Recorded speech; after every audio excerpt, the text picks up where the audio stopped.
Ngayon naman, ang manual computation naman natin is a Q&Q remodel number 3. This is the MD1. Dito naman guys, ang gusto naman ng manager ng bangko is to improve the service of the bank by replacing the teller with an ATM. So, papalitan si teller ng machine. So, bali guys, na-compute na natin siya. Ipapaliwanag ko na lang kung paano siya nakuha. So, this is the given data. M natin, or the number of ATM is 1. Then, ang lambda natin is 11. Ang U natin is 12. Then, ang mga formula dito is LQ. Ito yung mga gagamitin natin para WQ, L, WP, and PO. So, alam na naman natin guys yung mga meaning nito sa mga previous model natin. Sa model 1, model 2, halos same lang naman sila ng meaning.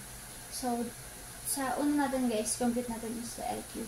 LQ is equal to lambda squared over 2 mu times mu minus lambda is equal to 11 squared, which is the lambda. Then 2 times 12 minus 11 is equal to 5.042417. This is the LQ guys. Ito yung LQ natin. So, ganun lang siya guys, kadaling isolve. Basta alam mo yung formula. Then, the WQ naman is lambda over 2 times mu minus lambda, which is 11 over 2 times 12 minus 11 is equal to 0.4583.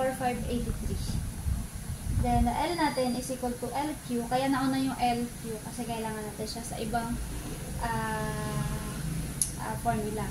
LQ plus lambda over mu is equal to 5.0417 plus 11 over 12 is equal to 5.9584. So, sa final answer guys. Then, sunod natin is the W. WQ plus 1 over M. Same sa L. Nauna na yung WQ kasi kailangan natin siya isolve. Or kailangan natin siya sa isang formula dito sa baba. Then, 0.4583 plus 1 over 16 ay 12 is equal to 0.5416. Then, probability that na busy daw si machine natin. Lambda over mu is equal to 11 over 12 is equal to 0.9167 or 92%. Then, ang probability natin, ang probability na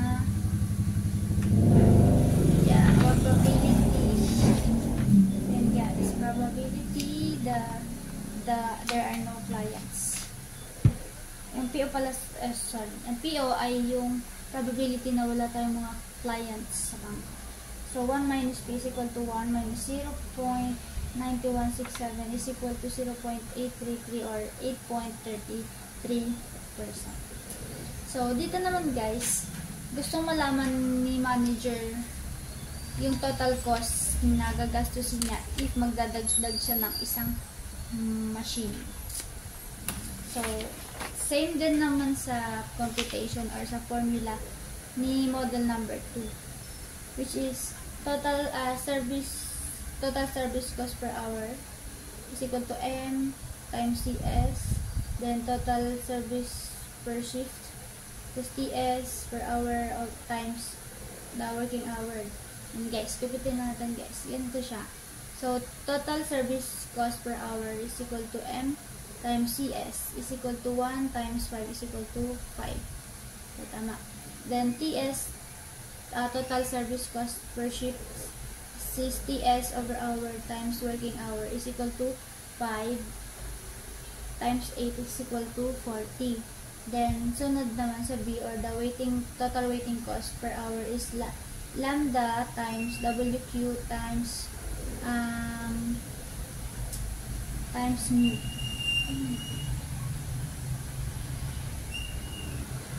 Yan.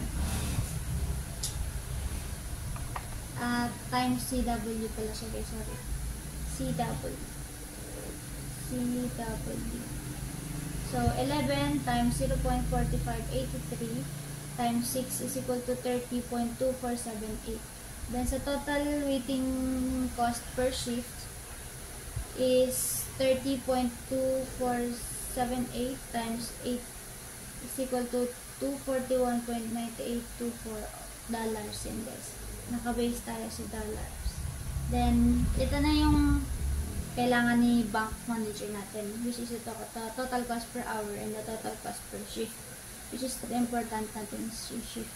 So, ito yung ano na guys, 5 plus 30.2478 is equal to $35.2478 and total cost per shift natin is 401 plus 241.9874 is equal to parang may mali guys. Wait, double check natin.